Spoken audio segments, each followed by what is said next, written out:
नमस्कार, प्रणाम। मैं हूँ आपकी रंजना। स्वागत करती हूँ आप सभी का अपने चैनल पर। मित्रों, आज मैं आप लोगों को सुनाने जा रही हूँ शादी विवाह में गाया जाने वाला बहुत ही प्यारा सा जो गीत। तो प्लीज़ बने रहिएगा लास्ट तक। और इस गीत का बहुत ही हंसी मजाक से भरपूर ये गीत है जो मैं आप लोगों के सामने प्रस्तुत करने जा रही हूँ। तो लास्ट तक बनिएगा और पूरा सुन के आनंद लीजिएगा दोस्तों।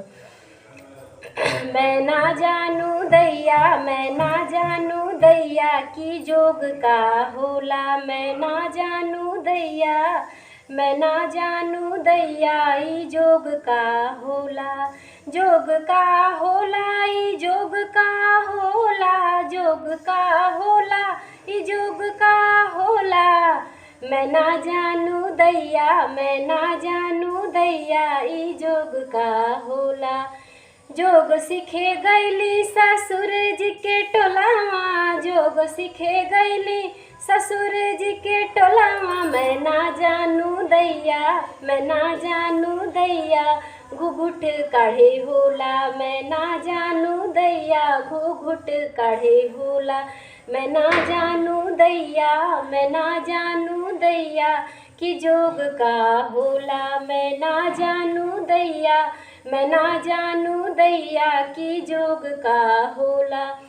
जोग सीखे गईली भसुर जी के टोला, जोग सीखे गईली भसुर जी के टोला। भसुर जी के टोला, भसुर जी के टोला, भसुर जी के टोला, भसुर जी के टोला।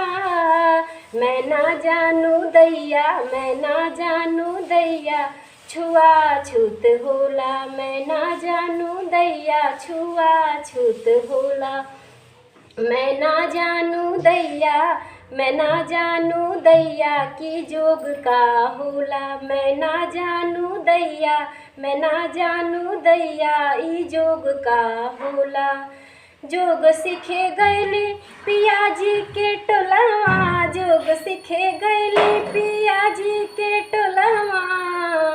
पिया जी के टोलवा, बलम जी के टोलवा, पिया जी के टोलवा, बलम जी के टोलवा। मैं ना जानू दैया, मैं ना जानू दैया उहो कुल होला। मैं ना जानू दैया, मैं ना जानू दैया उहो कुल होला।